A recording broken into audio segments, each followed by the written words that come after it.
दोस्तों, हमारी वीडियो कभी कभी लंबी हो जाती है क्योंकि हम वीडियो के क्वालिटी में कॉम्प्रोमाइज नहीं करते। 1943 में अमेरिकन साइकोलॉजिस्ट अब्राहम मैस्लो ने हायरार्की ऑफ नीड्स थ्योरी पर बहस की थी। उनके हिसाब से जो इंसान इस थ्योरी के हिसाब से जिंदगी गुजारता है वह खुश और मोटिवेटेड रहता है। और आज इस वीडियो में हम स्कॉट जी हाफोर्ड की बुक एक्टिवेट योर ब्रेन और अब्राहम की थ्योरी हायरार्की ऑफ नीड्स से समझने की कोशिश करेंगे कि कैसे इंसान खुश रह सकता है और इंसान की ऐसी कौन सी जरूरतें हैं जब तक कि वह पूरी ना कर ले वह खुश नहीं रह सकता। हमारे दिमाग को साइकोलॉजिस्ट 3 भागों में बांटते हैं, reptilian brain, mammalian brain and human brain. खुश रहने के लिए आपको इन तीनों भागों को सेटिस्फाई करना होगा। सबसे पहले आता है रेप्टिलियन ब्रेन, जो कि एक रेप्टाइल के दिमाग की तरह होता है। एक छिपकली सिर्फ अपने खाने के बारे में, जिंदा रहने के बारे में और बच्चे पैदा करने के बारे में सोचती है। ठीक उसी तरह हमारे दिमाग का जो सबसे नीचे का लेयर है वह खाने के बारे में और सुरक्षित रहने के बारे में सोचता है। दिमाग के इस हिस्से में सिर्फ वह बातें होती हैं जो हमारे जिंदा रहने के लिए जरूरी होती हैं। इसके बाद आता है मैमलियन ब्रेन, जहां पर हमारे इमोशंस बसते हैं। दिमाग के इसी भाग की वजह से एक माँ अपने बच्चे से बहुत प्यार करती है और इसी हिस्से की वजह से हम हंस पाते हैं और रो पाते हैं। इंसानों में ये हिस्सा सबसे ज्यादा विकसित होता है, यानी कि इंसान के अंदर इमोशंस सबसे ज्यादा होते हैं। आप मेंढक को कभी भी हंसते हुए नहीं देखोगे। इसके बाद आता है सबसे ऊपर का भाग, ह्यूमन ब्रेन। दिमाग का ये वह हिस्सा है जो सोचने के लिए, समझने के लिए और अच्छे फैसले लेने के लिए जिम्मेदार होता है। इसी हिस्से की वजह से हमारे माइंड में नए आइडियाज आते हैं। तो अब आप दिमाग के इन तीनों हिस्सों को समझ चुके हैं।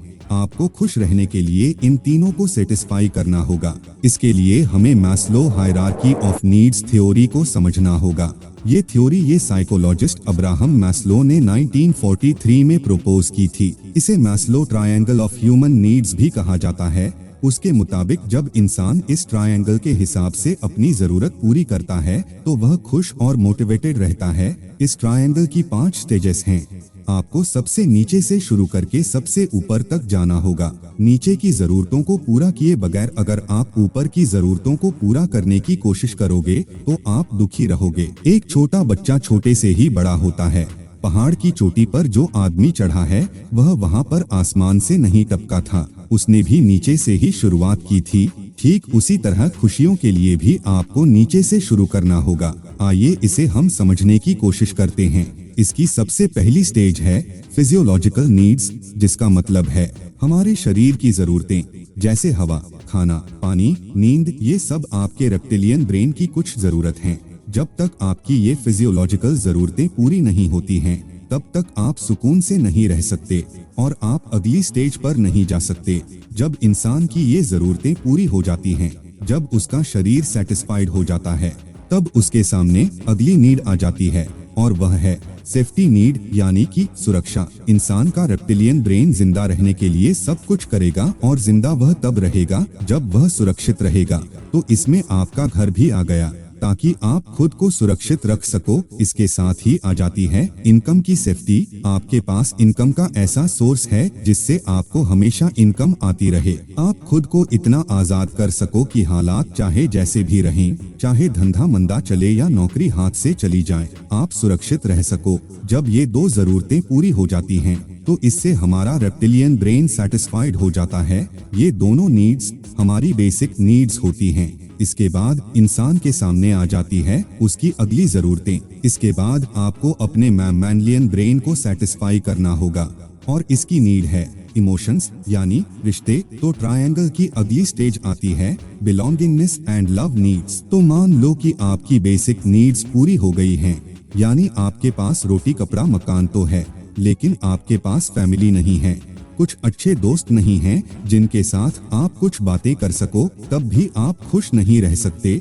खुश रहने के लिए आपके पास एक परिवार होना चाहिए, कुछ अच्छे दोस्त होने चाहिए जिनके साथ आप कुछ बातें कर सकें, एक लाइफ पार्टनर होना चाहिए जो आपसे प्यार करे, जिससे आप प्यार करो। अब मान लो कि ये ट्रायंगल आप फॉलो नहीं करते, यानी आपकी बेसिक नीड्स ही पूरी नहीं हुई है, लेकिन आप प्यार में पड़ गए, यानी आपके खाने और रहने के वादे हैं, आपके पास रेगुलर इनकम का सोर्स नहीं है, लेकिन आप प्यार में पड़ जाते हो तो आप अपनी और अपने पार्टनर की जरूरतों को पूरा नहीं कर पाओगे और इससे हो जाएगी प्रॉब्लम। मैस्लो कहते हैं कि ट्रायंगल नीचे से ऊपर फॉलो करने वाले खुश और मोटिवेटेड रहते हैं, लेकिन सब लोग ऑर्डर फॉलो नहीं करते और फिर दुखी हो जाते हैं। तो जब आपकी फिजियोलॉजिकल नीड्स, सेफ्टी नीड और बिलोंगिंग एंड लव नीड भी पूरी हो जाती है, तब आपको लगने लगता है कि कुछ अच्छा करना है, कुछ अलग करना है। तब आपके सामने आ जाती है अगली जरूरत और वह है एस्टीम नीड्स। लेकिन ज्यादातर लोग इस स्टेज तक आ ही नहीं पाते क्योंकि उनकी बेसिक नीड पूरी नहीं हो पाती। अगर आप गौर से देखोगे तो थर्ड और फोर्थ नीड हमारी साइकोलॉजिकल नीड्स हैं। ये दोनों स्टेजेस हमारे मैमेलियन ब्रेन की नीड है। तो फोर्थ स्टेप पर इंसान ऐसा कुछ काम करना चाहता है जिससे उसे खुशी मिले, जिसे करने में उसका सेल्फ कॉन्फिडेंस बढ़े, जिससे प्राउड की फीलिंग पैदा हो। इस तरह के इमोशंस इंसान को आगे बढ़ने के लिए उकसाते हैं।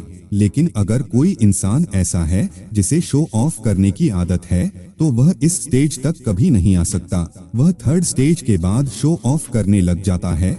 वह दूसरों को दिखाने के लिए ऐसी चीजें खरीदने लग जाता है जिसकी उसे जरूरत नहीं होती, और जब कोई परेशानी आती है तो उसे वह चीजें बेचना पड़ती हैं जिनकी उसे जरूरत होती है, और वह दुखी ही रहता है क्योंकि उसने दिखावे की चीजें खरीदने के लिए लोन भी तो लिया हुआ होता है। लेकिन जब एक समझदार इंसान की ये चारों जरूरतें पूरी हो जाती हैं तो वह आ जाता है लास्ट स्टेज पर। वह है सेल्फ एक्चुअलाइजेशन, और ये हमारे ह्यूमन ब्रेन की जरूरत होती है। इसे सेल्फ फुलफिलमेंट नीड भी कहते हैं। अगर कोई इंसान क्रिएटिव है तो वह इस स्टेज पर आकर और ज्यादा क्रिएटिव हो जाता है क्योंकि उसे किसी चीज की टेंशन नहीं होती है, कोई प्रेशर नहीं होता है। उसकी बॉडी सेटिस्फाइड है, उसके पास सेफ्टी है, उसके पास से प्यार करने वाले लोग हैं, परिवार है, दोस्त हैं। वह सेटिस्फाइड है। इस स्टेज पर इंसान चाहता है कि वह अपनी पूरी काबिलियत को बाहर निकालकर कुछ ऐसा कर सके जो अपने आप में यूनिक हो। ह्यूमन ब्रेन तब खुश होता है जब कोई नई खोज कर लेता है जो वह खाने, जिंदा रहने और अपने हर रोज के काम करने के अलावा कुछ और करके दिखाता है। जब वह दूसरों को आगे लाने की कोशिश करता है। अगर किसी इंसान में दूसरों की मदद करने का जज्बा ही नहीं है तो वह कभी भी इस स्टेज पर नहीं आ सकता। आप देख लीजिए, दुनिया के सबसे सफल और अमीर लोग एक स्टेज पर जाने के बाद कोई भी काम पैसे के लिए, सम्मान के लिए या किसी मटेरियल जरूरतों के लिए नहीं करते। वह कोई भी काम करते हैं तो उनकी काबिलियत को बाहर निकालकर दुनिया को बेहतर बनाने के लिए, और वह ऐसा इसलिए कर पाते हैं क्योंकि वह पहले की 4 स्टेज को हासिल कर चुके होते हैं। इस स्टेज पर बहुत कम लोग आ पाते हैं क्योंकि ज्यादातर लोगों की बेसिक जरूरतें ही पूरी नहीं हो पाती, और जिनकी बेसिक जरूरतें पूरी हो जाती हैं उनमें से बहुत कम लोग ऐसे होते हैं जिन्हें शो ऑफ करने की आदत नहीं होती। तो ये है मैस्लो हायरार्की ऑफ नीड्स। इसकी मदद से आप अपने दिमाग के अलग अलग हिस्सों को खुश रख सकते हो। जब तक आप अपने दिमाग के नीचे के हिस्सों की जरूरतें पूरी नहीं करोगे तब तक ऊपर की जरूरतों को पूरा करने से कुछ नहीं होगा, बल्कि और निराशा ही हाथ लगेगी। फिल्मों में जब लड़की का बाप हीरो से पूछता है कि बता तू मेरी बेटी को कैसे खुश रखेगा, तेरे पास घर नहीं है, पहनने को कपड़े नहीं है, क्या देगा इसे? इस पर हीरो बोलता है मैं उसे प्यार दूंगा। जिस पर लड़की का बाप कहता है कि प्यार से पेट नहीं भरता। यहाँ ये समझना जरूरी है कि लड़की का बाप सही है। जब तक आप अपने रेप्टालियन ब्रेन को सेटिस्फाई नहीं करोगे तो आपका मैमेलियन ब्रेन सेटिस्फाई नहीं होगा, और आपका मैमेलियन ब्रेन सेटिस्फाई नहीं होगा तो आप अपने ह्यूमन ब्रेन को भी सेटिस्फाई नहीं कर सकते। बातें काम की लगी हो तो वीडियो को जरूर लाइक करना और इसे अपने सारे महानुभव दोस्तों के साथ शेयर करना जिन्हें आप चाहते हो कि ये बातें पता होनी चाहिए।